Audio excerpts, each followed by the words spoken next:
Hi beautiful people, welcome back to my channel. My name is Dee. Welcome if you're new. I'm sorry that it's getting a little dark. It was super hot during the day today, so I had to wait until it cools down a little bit to film, and because I really want to film outside. Hopefully it won't get too dark to the point that you can't really see me. So back to the video today. I want to talk about Tangshan. If you have paid attention to news in China recently, I'm pretty sure you have already heard this really violent situation came out of Tangshan, which is in the northern province surrounding Beijing, and it got so big because of this video footage that was widely spreaded on all sorts of social media platforms, showing this bunch of men beating the shit out of like this group of young girls, simply because they refused to put out when these men were trying to hit on them using really explicit languages. In the video, you basically saw these few men just gang up against these few much smaller, weaker young women, and they dragged the girl, especially with this one girl in white shirt, they dragged the girl by her hair from like outside, like all the way outside of the restaurant, this barbecue restaurant, and then just proceeded to smash beer bottle in her face and just beating her up. And there are even rumors, I haven't confirmed it, so this is only like rumors, that this girl has already passed away or like facing some life-threatening harms. And you could see from the pictures of the girl from the hospital that she was in such a bad condition. Like, you can basically tell that her life will never be the same again.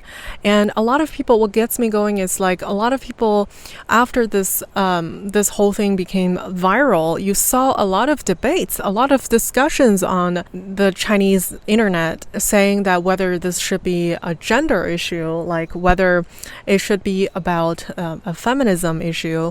I do think, in my opinion, that it is a gender issue, because if you look at the security footage, these men were only going after the woman because they wanted to essentially violate them physically. I can't use that other word on YouTube, but you get what I'm saying.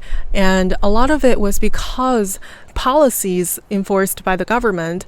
There have been a significant amount of men finding themselves being single, unable to find a wife. And also because of a lot of the policies in place, the economy is in the gutter, and they just cannot, like, people cannot find a way to make it through life, and they just get super, like, whenever you see a country getting stuck in a economic plateau or even like regression, you will see a lot of these violent situations, violent like incidents breaking out here and there. And then during these violent events, you will see people who are physically or mentally like stronger, whatever, just punching down at people that are younger, smaller, more vulnerable, who cannot defend themselves.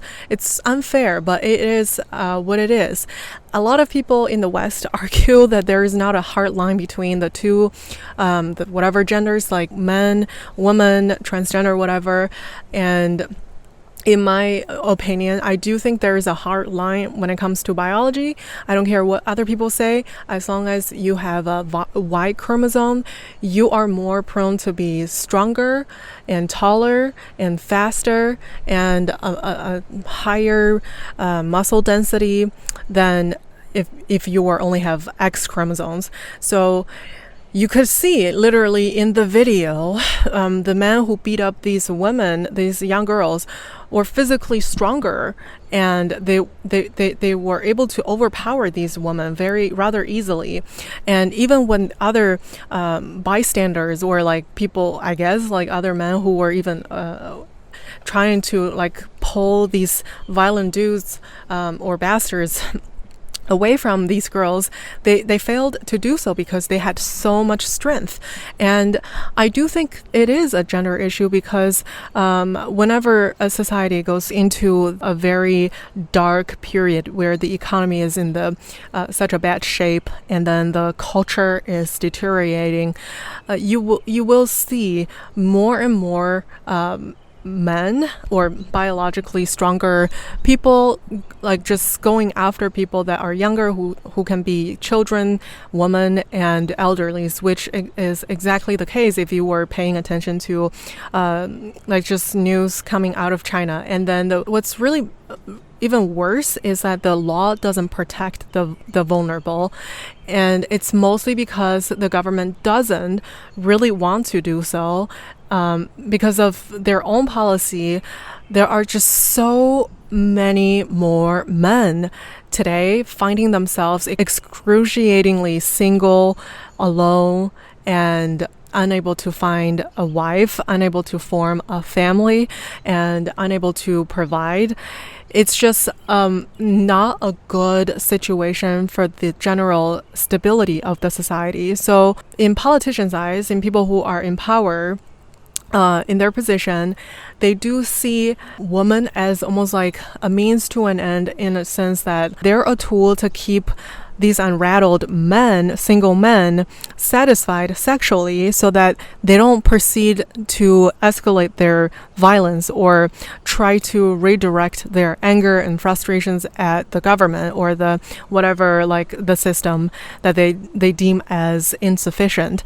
So as long as they can keep these men kind of satisfied at a rudimentary level, the government believes that like at least there won't be as many rebellions from the people, because again, like when it comes to physical violence, there's nothing more efficient than angry, pissed off, and helpless single men who just cannot find any reason and motivation to go on with life.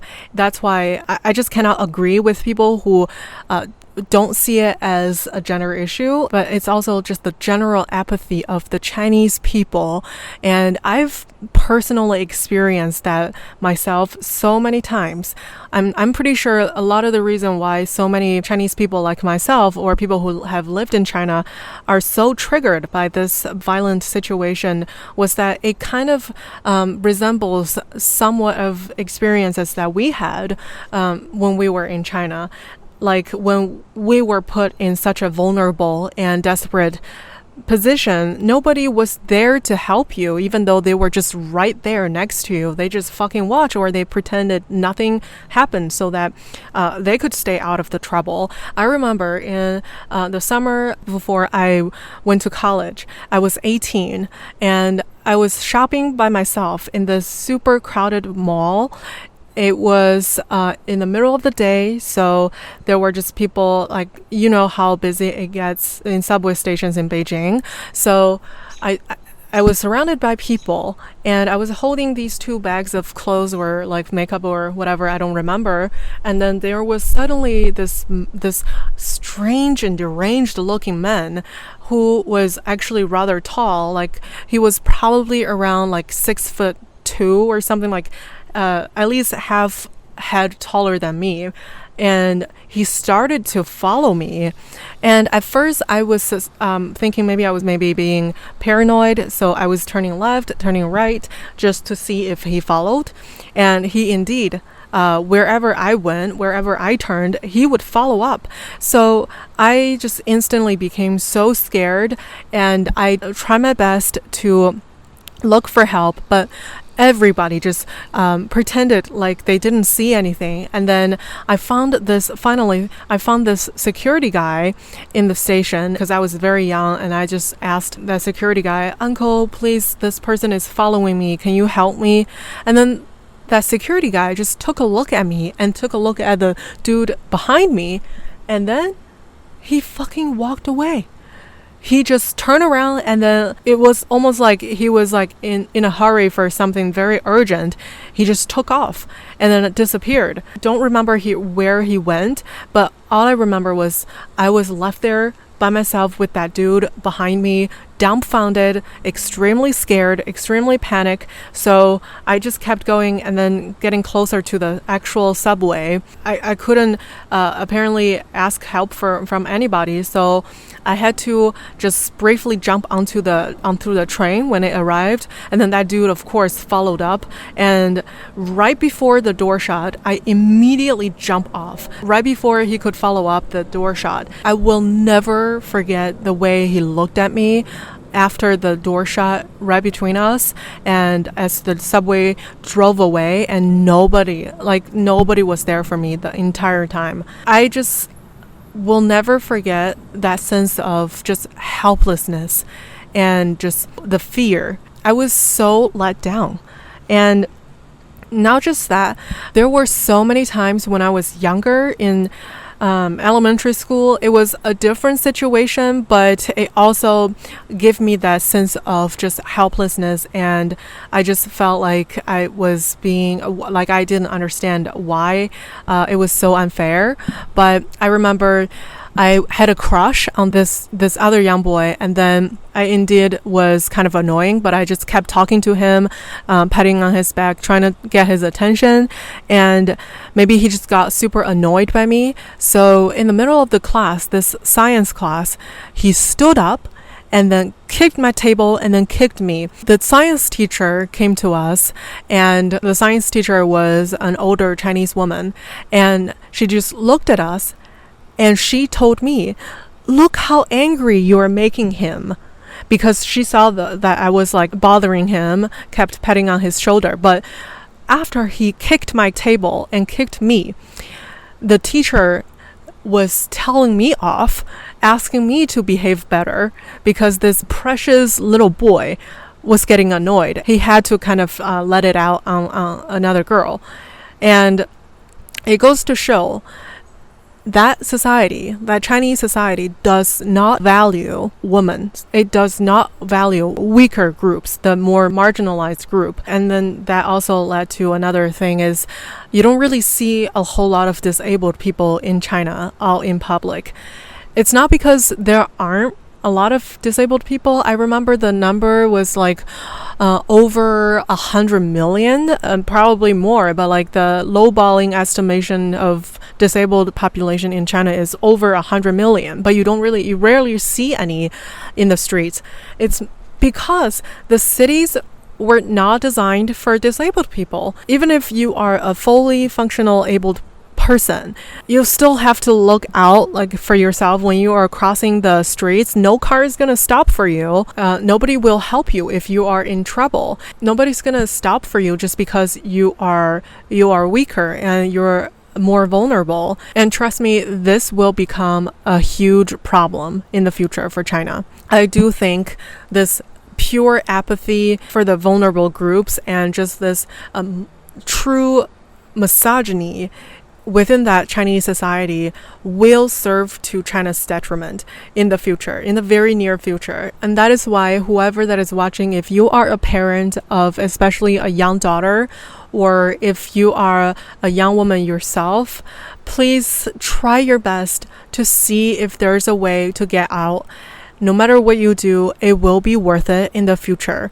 And I hope you can all take care and then just stay safe, stay healthy out there.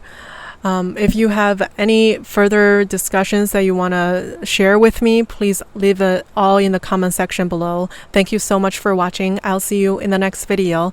Take care. Bye.